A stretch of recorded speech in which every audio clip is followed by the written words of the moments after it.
ሰላም ጤና ይስጥልን። የጊዮን ዜና መረጃዎችን እንሆ። ቴዎድሮስ ዕዝ 44ኛ ክፍለ ጦር በሰከላ ጓልሳ እና በአዲስ ቅዳም ድማማ አንጉዳ በተባሉ ስፍራዎች ታሪክ እየሰራ ይገኛል። ለሰሜኑ ጦርነት የተመለመለው ሚሊሻና ፖሊስ በአዲስ ቅዳም ተደምስሷል። ሰኔ 25 ቀን 2018 ዓ.ም ከጠዋት 2 ሰዓት በሁለት ግንባር ሁለት ወረዳ የሸፈነው ትንቅንቅ በነበልባሎቹ አፋብኃኝ ቴዎድሮስ ዕዝ 105ኛ ኮር 44ኛ ክፍለ ጦር የበላይነት ተጠናቋል። የጠላት ኃይል ከአዲስ ቅዳም ፋግታ ለኩማ ወረዳ ድማማ አንጉዳ ሰዓት ወደ ደለከስ ከተማ ያለቱን ገበያ ቀን ህዝቡን እንደ ሽፋን በመጠቀም የተንቀሳቀሰ ቢሆንም ነበልባሎቹ 44ኛ ክፍለ ጦር ደፈጣ በመያዝ እስከ 10 ሰዓት በዘለቀው ትንቅንቅ ከ15 በላይ ሚሊሻና ፋራ ኮማንዶን አራግፈውታል። የተረፈው አራዊት ቡድን ወደ ድማማ ከተማ በመፈርጠጥ ምሽግ ውስጥ ተቀብረው ለማምለጥ ሞክረዋል። በሌላ በኩል በሰከላ ወረዳ ወደ ጀግኖቹ 44ኛ ክፍለ ጦር ቀጠና በሌሊት አፈና በሚል የተንቀሳቀሰው ዘራፊ ቡድን በጀግኖቹ ቅድመ ዝግጅት ደፈጣ ተይዞበት ሳይሳካለት ከቦምብ በመተው ወደ መጣበት ሰከላ ከተማ ለመፈርጠጥ ሲሞክር በ44ኛ ክፍለ ጦር ነበልባሎቹ ከበባ ተሰርቶበት መውጫ ቀዳዳ አጥቶ ሲደቆስ ውሏል። አረመኔው ስልጣን አስጠባቂ ብልጽግና ሰራዊት በአራቱም የኢትዮጵያ ግዛት ሀገሪቱ በተወሳሰበ የጦርነት ድግስ በገባችበት ወቅት ፋኖን ከብቤ አጥፍቼ ቀጣይ ለፖሊስ አስረክቤ ወደ ሌላ ግንባር እንቀሳቀሳለሁ የሚለው ስሁት እሳቤ ይዞ ቢመጣም በደረሰበት ቀጠና ሁሉ እንደ ሰም ቀልጦ ቀርቷል። በዛሬው ዕለት በሰከላ ወረዳ 44ኛ ክፍለ ጦርን ለከበባ የተሰማራው ከብልጽግና ሰራዊት ውስጥ ያለምንም ጉዳት ከደርዘን በላይ ኃይል በቆፈረበት ጉድጓድ ተቀብሮ ቀርቷል። የአማራ ህዝብ የህልውና ትግል በታላቅ ጀብዱ ታጅቦ እየቀጠለ ነው። ላናሸንፍ የጀመርነው ትግል የለምና በጊዜ እጃችሁን ስጡ፣ አትለቁ ሲል አፋብኃኝ ቴዎድሮስ ዕዝ 105ኛ ኮር 44ኛ ክፍለ ጦር ህዝብ ግንኙነት አስታውቋል። ሌላው ከሰሞኑ 206ኛ ኮር 14ኛ ክፍለ ጦር ጅብላ ሞተራ ሻለቃ በደብረ ኤልያስ ወረዳ አበሸም ቀበሌ በመሸገው የጠላት ሰራዊት ላይ ከሌሊቱ 8 ሰዓት ጀምሮ በፈጸመው ጥቃት ወታደራዊ ቦርሳ፣ የክላሽ ካዝና፣ የጠላትን ወታደራዊ ሚስጥር የያዘ የአመራር ሶስት ስልክ፣ የደረት ወታደራዊ ትጥቅ፣ ጥይት፣ ወታደራዊ ጫማና ቁሳቁሶች ሲማረኩ በርካታ ጠላት ኃይል ተደምስሷል።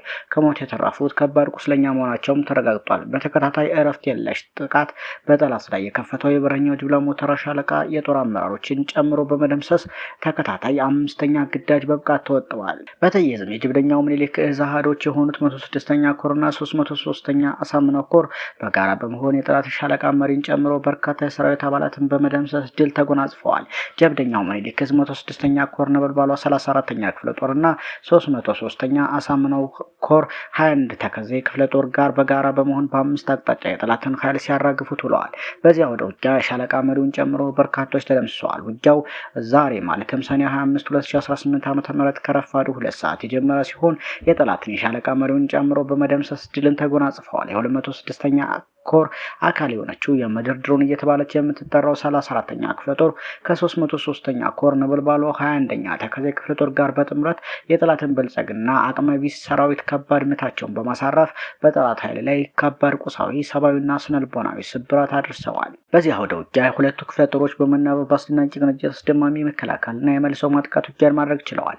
በጭፍን አማራዊ ጥላቻ የሚንቀሳቀሰው በስነልቦና የተዳከመው የአገዛዙ ዘረፈጅ ሰራዊት የላስታና የጋዞ ወረዳ አዋሳኝ ኮረብታዎችን መቀበሪያው ማድረግ ተችሏል። የጠላት ኃይል ላይ ግምትና መታታ የሆነው የምኒልክ ዕዝ ፈርጣማ ጡንቻዎችን መቋቋም አቅቶት በርካታ ኃይሉ ሲደመሰስ፣ ገሚሱ ደግሞ እግሬ አውጭኝ ብሎ ፈርጧል። በታሪካዊ ተጋድሎ ክፍለ ጦሮቹ ከ10 ሰዓት በላይ ለአስጨራሽ አውደ ውጊያ ያደረጉ ሲሆን በርካታ ያገዛዙ ሰራዊትና መሪዎቻቸው ጭምር ተደምስሰዋል። የጠላት ግብስብስ ሰራዊት ከጋሽና ቡያ፣ ሐሙሴት፣ ኩልመስክ፣ ስታይሽ፣ ገነተ ማርያም እና በሸሎ በአምስት አቅጣጫ ውጊያ ያደረገ ቢሆንም ያገዛዙ ሰራዊት ውሃ በሚናፈቅበት በረሃ በጀግኖቹ ፋኖች ከባድ ምት ተሰንዝሮበት ሙትና ቁስለኛውን በደርዘን ሲጎትት ውሏል። የጀብደኛው ምኒልክ ዕዝ አናብስቶች ተራራን እንደ ሜዳ የተረማመዱ የወራሪውን ሰራዊት የጅብና የአሞራ ሲሳይ አድርገውታል።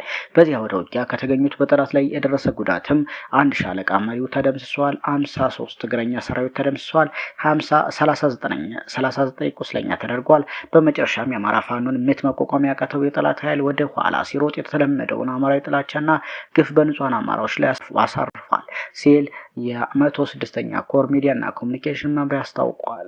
በተያያዘም ጀብደኛው ምኒልክ ዕዝ 102ኛ ኮር 12ኛ ክፍለ ጦር 6ኛና 4ኛ ሻለቃ ቃኝ በጋራ በሰዋ ሜዳ ሰርገው በመግባት በአገዛዙ ሰራዊት ላይ የማያዳግም እርምጃ ወስደዋል።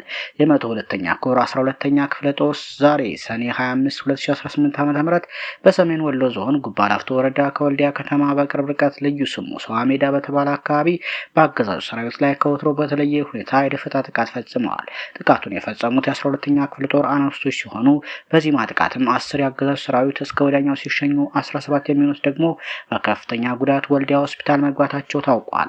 ጨፍጫፊውና አብሪተኛው የብልጽግናው አገዛዙ ሰራዊት በመላው አማራ ህዝብ በደረሰበት የፖለቲካ ኪሳራ ከፍተኛ ውዝግብ ላይ መሆኑም ታውቋል። በመጨረሻም በዛሬው ዕለት በ12ኛ ክፍለ ጦር በ6ኛና 4ኛ ሻለቃ ቃኝ የተማረከ የጠላት ንብረት ኪሳራም 7 የክላሽንኮቭ መሳሪያ፣ 400 የክላሽ ጥይትና ተኳሽ፣ 10 ኤፍ1 ቦምብ፣ 6 የወገብ ትጥቅ፣ 9 የክላሽንኮቭ ካዘና፣ 10 የተደመሰሰ ጠላት፣ 17 የቆሰለ መሆናቸውን የ102ኛ ኮር ህዝብ ግንኙነት ገልጿል። ይህ በእንዲህ እንዳለ ፋኖ የመከላከያ ሰራዊትን እየደመሰሰ ሬጅመንት ሙሉ ፉት እያለ ባለበት ሰዓት ማመር ተሰማ በብር ሸለቆ ማሰልጠኛ ፋኖን እያጠፋ ነው ሲል ተደምጧል።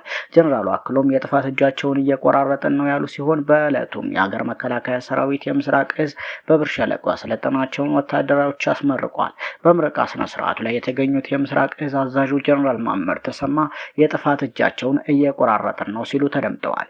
የምስራቅ ዕዝን ገናና ታሪክና በህገ መንግስት የምትመራ ሀገራችንን እያጸና የመጣ ጀግና ሲሉ ያሞካሹ ሲሆን የኢትዮጵያን እድገትና ብልጽግና የማይመኙ የውስጥና የውጭ ኃይሎች ሲከፈቱ የነበረውን ተደጋጋሚ ጥቃት ከሌሎች የሰራዊቱ ክፍሎች ጋር በብቃት እየመከተ ኢትዮጵያን ያጸና ዕዝ ሲሉ ሙገሳቸውን አቅርበዋል። ጀነራሉ አክለውም የኢትዮጵያ ሉዓላዊነትና ልማትን ለማስተጓጎል የሞከሩ ሲሉ የጠሯቸውን ኃይሎች የጥፋት እጃቸውን እየቆራረጥን ነው ብለዋል።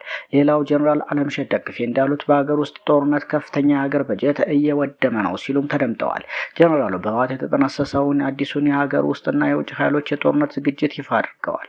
የጦር ኃይሎች ጠቅላይ ኤታማዦር ሹም የሆኑት እና ወታደራዊ አማካሪ የተኩስ አመራር ኃላፊ የሆኑት ጀነራል አለምሸት ደግፌ ህወሓት ከሀገር ውስጥና የውጭ ኃይሎች ለጦርነት ዝግጅት እያደረገ መሆኑንም ገልጸዋል። ጀነራሉ በተካሄደው ዓመታዊ የብሔራዊ ደህንነት ኮንፈረንስ ላይ ባደረጉት ንግግር ህወሓት አሁንም የትግራይን ወጣቶች ወደ አዲስ ጦርነት ለመማገድ ዝግጅት እያደረገ ነው ብለዋል። ሰሞነኛ መረጃዎች እነኛን ይመስሉ ነበር።